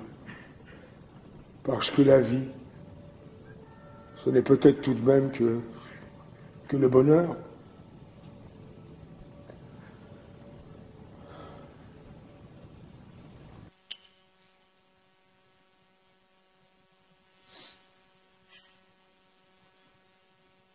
Le bonheur?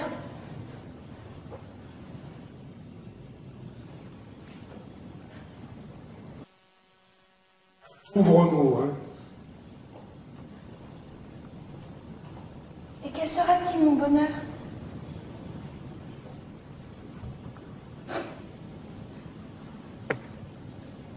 Quelle femme heureuse deviendra-t-elle, la petite Antigone? Quelle pauvreté faudra-t-il qu'elle fasse, elle aussi, jour par jour, pour arracher avec ses dents son petit lambeau de bonheur? Dites, à qui devra-t-elle mentir? À qui sourire? À qui se vendre? Qui devra-t-elle laisser mourir en détournant le regard? Mais tu es folle! Tais-toi! Non, je ne me tairai pas! Je veux savoir comment je m'y prendrai, moi aussi, pour être heureuse. Et tout de suite, puisque c'est tout de suite qu'il faut choisir. Vous dites que c'est si beau, la vie. Je veux savoir comment je m'y prendrai pour vivre. Tu aimes Aymon. Oui, j'aime Aymon. J'aime un Aymon dur et jeune. Un Aymon exigeant et fidèle comme moi.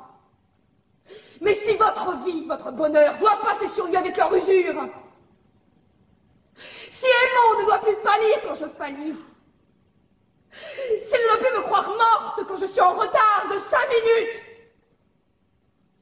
s'il ne doit plus se sentir seul au monde et me détester quand je ris sans qu'il sache pourquoi, s'il doit devenir près de moi le monsieur Aymon, s'il doit apprendre à dire oui lui aussi, alors je n'ai plus Aymon. Tu ne sais plus ce que tu dis. Tais-toi. Oh, si je sais ce que je dis. Seulement c'est vous qui ne m'entendez plus. Je vous parle de trop loin maintenant. D'un royaume où vous ne pouvez plus entrer avec vos rides, votre sagesse, votre ventre. Je ris, Créon. Parce que je te vois à 15 ans tout d'un coup, et c'est le même air d'impuissance et de croire qu'on peut tout. La vie t'a seulement rajouté ces petits plis sur le visage et cette graisse autour de toi. Ah, écoute, tu vas te taire à la fin. Mais pourquoi veux-tu me faire taire? Parce que tu sais que j'ai raison? Tu crois que je ne le vois pas dans tes yeux que tu le sais? Tu sais que j'ai raison. Mais tu ne l'avoueras jamais parce que tu es en train de défendre ton bonheur en ce moment, comme un os. Oui, le tien, et le mien. Imbécile. Vous me dégoûtez tous avec votre bonheur. Avec votre vie qu'il faut aimer coûte que coûte. On dirait des chiens qui lèchent tout ce qu'ils trouvent. Et cette petite chance pour tous les jours, si on n'est pas trop exigeant. Mais moi, je veux tout. Et tout de suite. Et que ce soit entier, ou alors je refuse. Je ne veux pas être modeste, moi, et me contenter d'un petit morceau si j'ai été bien sage. Je veux être sûre de tout, aujourd'hui. Et que ce soit aussi beau que quand j'étais petite, ou mourir. Voilà. Tu commences. Commence comme ton père. Comme mon père. Comme mon père, oui. Nous sommes de ceux qui posent des questions jusqu'au bout. Jusqu'à ce qu'il ne reste plus la plus petite chance d'espoir vivante. la plus petite chance d'espoir à étrangler. Nous sommes de ceux qui lui sautent dessus quand ils rencontrent votre espoir. Votre cher espoir. Votre seul espoir. Et toi? Mais si tu voyais ta tête, en criant ces mots. Mais tu es laide. Et oui, je suis laide. C'est ignoble, n'est-ce pas? Ces cris, ces sursauts, ces actes de chiffonnier. Papa n'est devenu beau qu'après. Quand il a été bien sûr enfin qu'il avait tué son père, que c'était bien avec sa mère qu'il avait couché et que rien, plus rien ne pourrait le sauver. Alors il s'est calmé tout d'un coup. Il a eu comme un sourire et il est devenu beau, c'était fini. Il n'a plus qu'à fermer les yeux pour ne plus vous voir.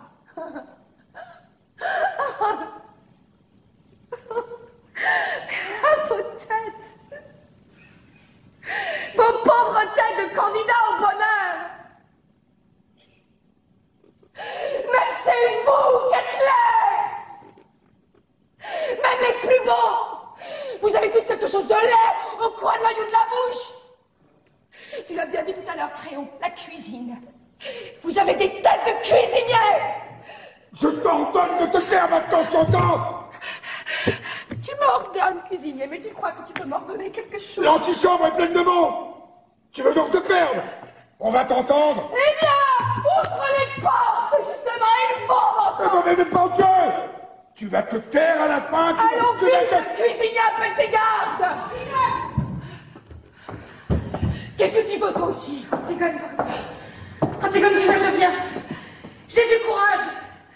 J'irai maintenant avec toi. Où iras-tu avec moi? Si vous la faites mourir, il faudra me faire mourir avec elle. Ah non! Pas toi, c'est moi seule. Mais je ne veux pas vivre si tu meurs. Je ne veux pas rester ici sans toi. Tu as choisi la vie. Et moi la mort, laisse-moi maintenant avec tes jérémiades.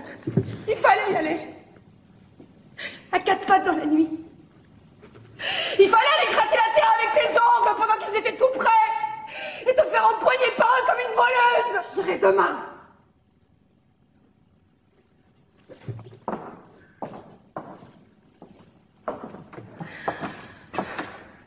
Tu l'entends, Créon? Elle aussi. Qui sait? Si cela ne va pas prendre encore à d'autres en m'écoutant. Mais qu'est-ce que tu attends pour me faire taire? Qu'est-ce que tu attends pour appeler tes gardes? Allons, Créon, un peu de courage! Ça n'est qu'un mauvais moment à passer. Allons vite, cuisinier, puisqu'il le faut. Garde! Emmenez-la! Enfin, Créon. Antigone. Antigone! Tu es fou, Créon, qu'as-tu fait? Il fallait qu'elle meure. Ne laisse pas mourir Antigone, Créon. Nous allons tous porter cette plaie aux côtés pendant des siècles. C'est elle qui voulait mourir. Aucun de nous n'a été assez fort pour la décider à vivre. Je le comprends. Je le comprends maintenant. Antigone était faite pour être morte. Elle-même ne le savait peut-être pas, mais Polynice n'était qu'un prétexte. Quand elle a dû annoncer, elle a trouvé autre chose tout de suite. Ce qui comptait pour elle, c'était de refuser et de mourir. C'est une enfant, Créon. Et alors, qu'est-ce que tu veux que je fasse pour elle? La condamner à vivre? Oublie-la. Oublie-la, mon petit fouteur. Non! J'ai tout essayé pour la sauver, j'ai tout essayé, mais je te le jure. Mais elle ne t'aime pas. Elle aurait pu vivre. Elle a préféré sa folie, la mort. Mon père, tu vois bien qu'il l'emmène. Père, ne laisse pas ces hommes l'emmener. Non, mais elle a parlé maintenant. Toute elle sait ce qu'elle a fait. Alors moi, je suis obligé de la faire mourir. Lâche-moi. Est-ce qu'on ne peut pas imaginer quelque chose? Dire qu'elle est folle, l'enfermer? Non! Ils diront que ce n'est pas vrai, que je la sauve, parce qu'elle allait être la femme de mon fils. Je ne peux pas. On ne peut pas gagner du temps. La faire fuir demain. La foule sait déjà, elle hurle autour du palais. Je ne peux pas. Père, la foule n'est rien, tu es le maître. Je suis le maître. Je suis le maître avant la loi. Mais plus après. Mais père, je suis ton fils. Tu ne peux pas me la laisser prendre. Si, mon petit. Antigone ne peut plus vivre. Antigone nous a déjà quittés tous. Crois-tu que je pourrais vivre moi sans elle? Crois-tu que je l'accepterais, votre vie? Et tous les jours, depuis le matin jusqu'au soir sans elle? Et votre vie, votre agitation, votre bavardage sans elle? Il faudra bien que tu acceptes, Aimon. Parce que chacun de nous, un jour plus ou moins triste, plus ou moins lointain, où il doit enfin accepter d'être un homme. Alors pour toi, c'est aujourd'hui. Et te voilà là, avec ces larmes au bord de tes yeux. Ton cœur qui te fait mal. Mon petit garçon, pour la dernière fois. Quand tu te seras détourné, quand tu auras franchi ce seuil tout à l'heure, tout sera fini. C'est déjà fini. Ne me juge pas, Aimon. Ah non, non, pas toi. Ne me juge pas. Toi aussi. Cette grande force et ce courage. Ce Dieu Jean qui m'enlevait dans ses bras pour me sauver des monstres et des ombres, c'était toi. Cette odeur défendue et ce bon pain du soir sous la lampe. Quand tu me montrais des livres dans ton bureau, c'était toi, tu crois? Oui, Aimon. Tous ces soins, tout cet orgueil, tous ces livres pleins de héros, c'était donc pour en arriver là? Être un homme, comme tu dis, est trop heureux de vivre? Oui, Aimon. Père, ce n'est pas vrai. Ce n'est pas toi. Ce n'est pas aujourd'hui. Nous ne sommes pas tous les deux au pied de ce mur où il faut seulement dire oui. Tu es encore puissant, comme lorsque j'étais petit. Père, je t'en supplie, que je t'admire. Que je t'admire encore. Je suis trop seul et le monde est trop nu si je ne peux plus t'admirer.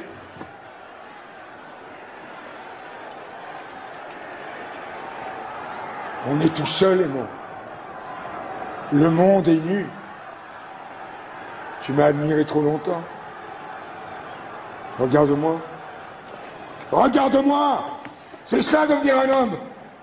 Voir le visage de son père en face, une fois. Antigone! Antigone, au secours! Il est sorti comme un fou.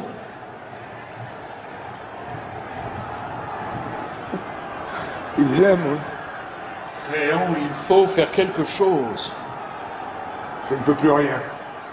Il est parti touché à mort.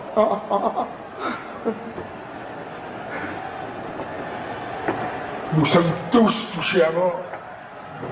Chef, ils envahissent le palais. Léon, je ne veux plus voir leur visage. Je ne veux plus entendre leurs cris.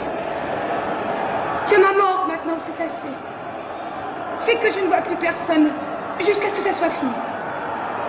Les gardes! Au port! Videz le palais! Toi! Tu restes ici avec elle!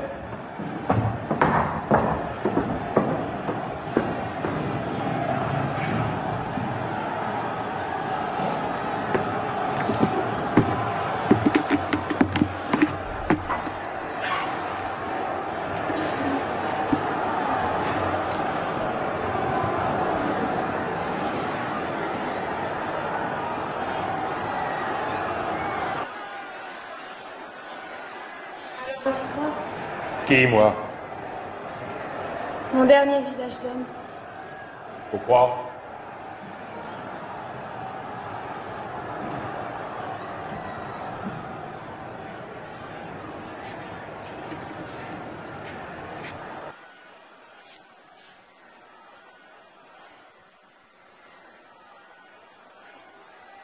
Je te regarde. Ça va? C'est toi qui m'as arrêté tout à l'heure. Oui, c'est moi. Qui m'a fait mal. Tu n'avais pas besoin de me faire mal. Est-ce que j'avais l'air de vouloir me sauver? Allez, pas d'histoire. Si ce n'était pas vous, c'était moi qui y passais. Tu as quel âge? 39 ans. Tu as des enfants? Oui. 2. Tu les aimes? Ça ne vous regarde pas? Il y a longtemps que vous êtes garde?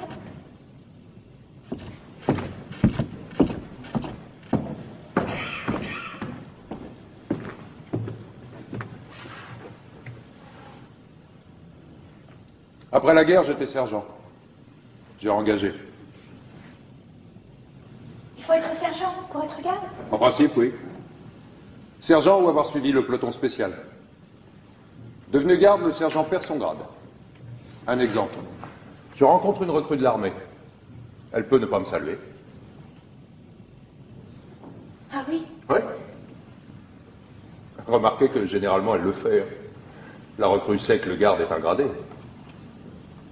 Question solde, on a la solde ordinaire du garde, comme ceux du peloton spécial. Et pendant 6 mois, à titre de gratification, un rappel de supplément de la solde de sergent. Seulement, comme garde, on a d'autres avantages. Logement, chauffage, allocation. Finalement, le garde marié avec 2 enfants arrive à se faire plus que le sergent. Ah oui? Oui. C'est ce qui vous explique la rivalité entre le garde et le sergent. Vous avez peut-être pu remarquer que le sergent affecte de mépriser le garde. Leur grand argument, c'est l'avancement. D'un sens, c'est juste. L'avancement du garde est plus lent et plus difficile que dans l'armée. Mais vous ne devez pas oublier qu'un brigadier des gardes, c'est autre chose qu'un sergent-chef. Écoute, Oui. je vais mourir tout à l'heure. D'un autre côté, on a plus de considération pour le garde que pour le sergent. Le garde, c'est un soldat, mais c'est presque un fonctionnaire. Tu crois qu'on a mal pour mourir? Je ne peux pas vous dire. Pendant la guerre, ceux qui étaient touchés au ventre, ils avaient mal. Moi, j'ai pas été blessé. D'un sens, ça m'a nui pour l'avancement. Comment vont-ils me faire mourir? Je ne sais pas. Je crois que j'ai entendu dire que pour ne pas souiller la ville de votre sang, ils allaient vous murer dans un trou. Vivante? Ah oui, d'abord.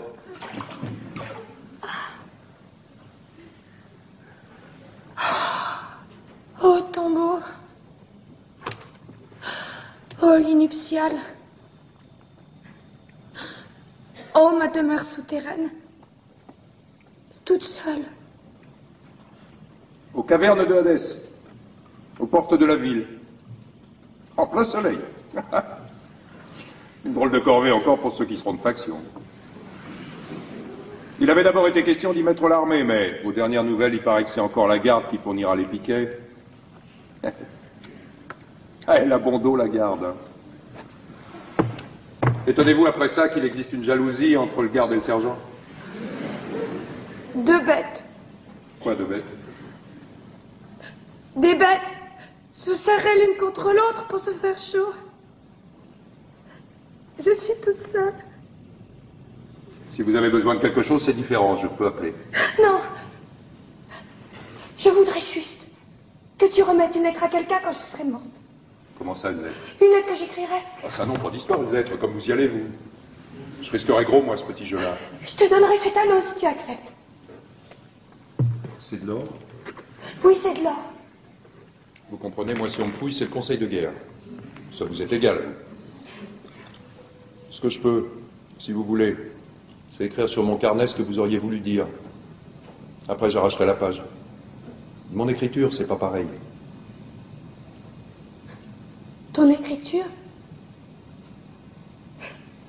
C'est trop laid, tout cela. Tout est trop laid. Vous savez, si vous ne voulez pas, moi... Si! Garde la bague et écris, mais fais vite, j'ai peur que nous n'ayons plus le temps. Écris. Mon chéri. C'est pour votre bon ami. Mon chéri. J'ai voulu mourir. Et tu ne vas peut-être plus m'aimer. Mon chéri, j'ai voulu mourir et tu ne vas peut-être plus m'aimer. Et Créon avait raison. C'est terrible. Maintenant, à côté de cet homme, je ne sais plus pourquoi je meurs. J'ai peur. Et Crayon avait raison. Oh Aimant, notre petit garçon. Je le comprends seulement maintenant combien c'était simple de vivre. Dites, vous allez trop vite, comment voulez-vous que j'écrive? Il faut le temps tout de même.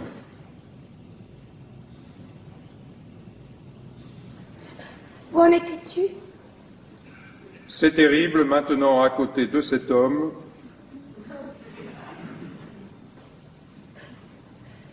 Je ne sais plus pourquoi je meurs. Je ne sais plus pourquoi je meurs. On ne sait jamais pourquoi on meurt. J'ai peur. Non. Raye tout cela. Il vaut mieux que jamais personne ne le sache. C'est comme si il devait me voir nue et me toucher quand je serais morte. Mais seulement... Pardon. Alors j'aurai la fin et je mets pardon à la place. Oui.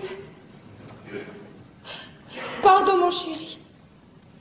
Sur la petite Antigone. Vous auriez tous été bien tranquilles. Je t'aime. Sans la petite Antigone, vous auriez tous été bien tranquilles. Je t'aime. C'est tout?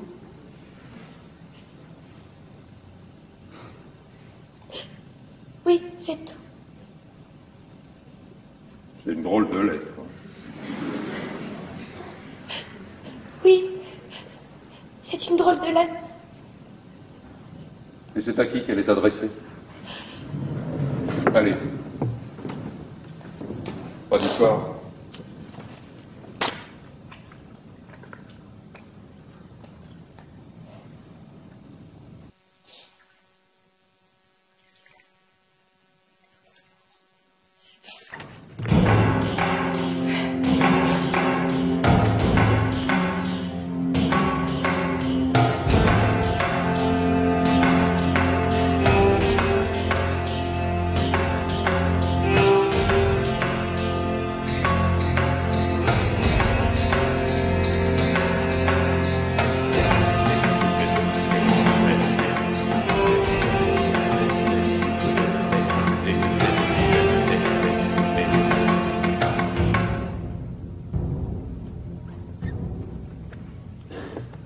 Là, c'est fini pour Antigone.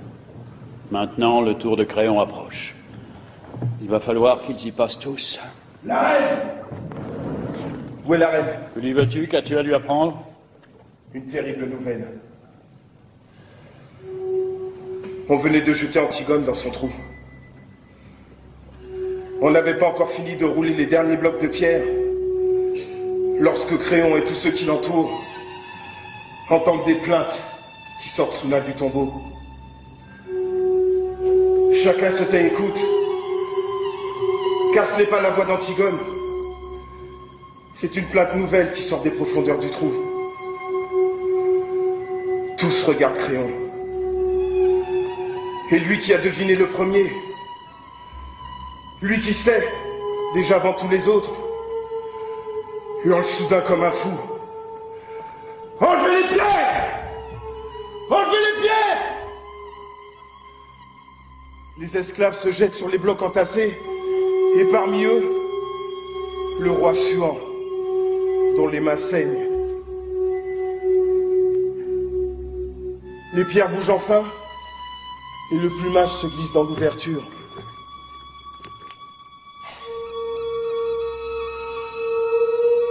Antigone est au fond de la tombe, pendue au fil de sa ceinture.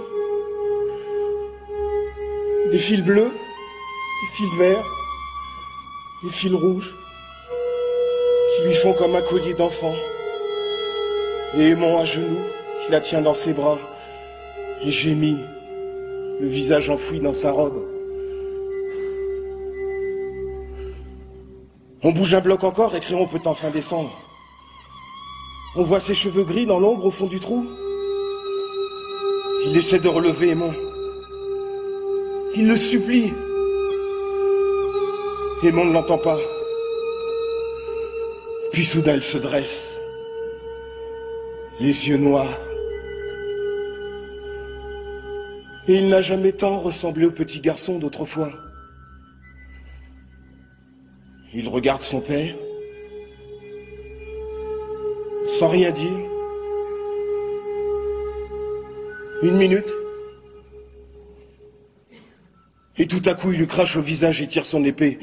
Créon bondit hors de portée. Alors il le regarde avec ses yeux d'enfant, lourds de mépris. Et Créon ne peut éviter ce regard, comme la lame. Aimon regarde ce vieil homme tremblant à l'autre bout de la caverne. Et sans rien dire, il se plonge l'épée dans le ventre et il s'éteint à côté d'Antigone, l'embrassant dans une immense flaque rouge.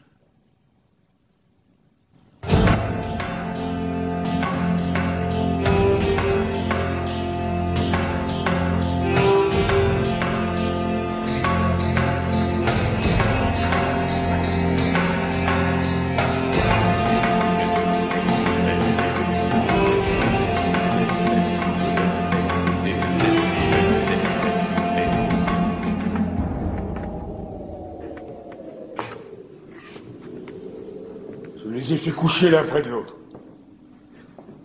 Enfin. Ils sont lavés maintenant, reposés. Ils sont seulement un peu pâles, mais si calmes. 2 amants, au lendemain de la première nuit. Ils ont fini, eux. Pas toi, Créon, il te reste encore quelque chose à apprendre. Eurydice, la reine, ta femme, est passée dans sa chambre. Sa chambre à l'odeur de lavande, aux petits napperons brodés et aux cadres de peluche, pour s'y couper la gorge. Elle est étendue maintenant sur un des petits lits jumeaux démodés, à la même place où tu l'as reçue, jeune fille, un soir, et avec le même sourire, à peine un peu plus triste. Et s'il n'y avait pas cette large tache rouge sur les linges autour de son cou, on pourrait croire qu'elle dort.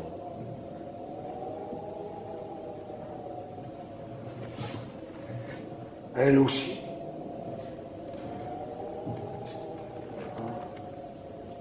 Ils dorment tous. C'est bien. La journée a été rude. Ça doit être bon de dormir. Oui, mais tu es tout seul maintenant, Créon. Oui, tout seul.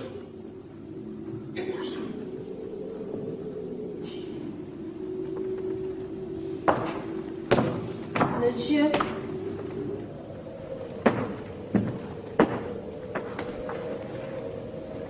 Je vais te dire à toi. Ils ne savent pas les autres. On est là, devant l'ouvrage. On peut tout de même pas se croiser les bras.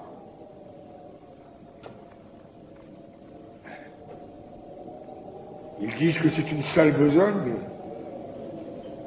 si on la fait pas, qui la fera? je ne sais pas, monsieur. Ah bah, bien sûr, tu ne sais pas. Et puis, tu en as de la chance. Ce qu'il faudrait, c'est de jamais savoir.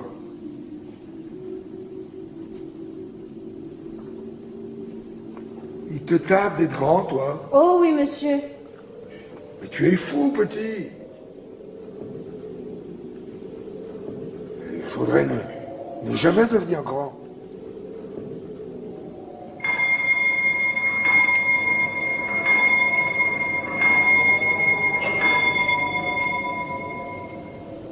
« 5 heures.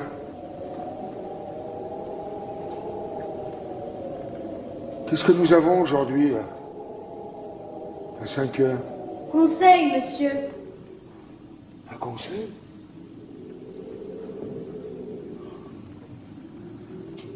Eh bien, puisque nous avons conseil, petit, nous allons y aller.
Et voilà, sans la petite Antigone, c'est vrai, ils auraient tous été bien tranquilles. Mais maintenant c'est fini. Ils sont tout de même tranquilles. Tous ceux qui avaient à mourir sont morts. Ceux qui croyaient une chose, et puis ceux qui croyaient le contraire, et même ceux qui ne croyaient rien, et qui se sont trouvés pris dans l'histoire sans y rien comprendre. Morts, pareils, tous, bien raides, bien inutiles, bien pourris. Et ceux qui vivent encore vont commencer tout doucement à les oublier et à confondre leurs noms.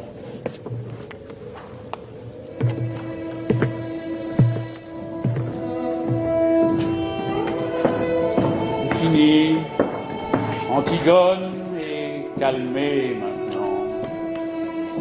Nous ne saurons jamais de quelle fièvre son devoir lui est remis. Un grand apaisement triste tombe sur Thèbes et sur le palais vide où Créon va commencer à attendre la mort.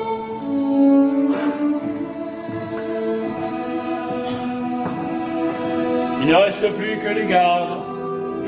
Eux, ça leur est égal. C'est pas leurs oignons. Ils continuent à jouer.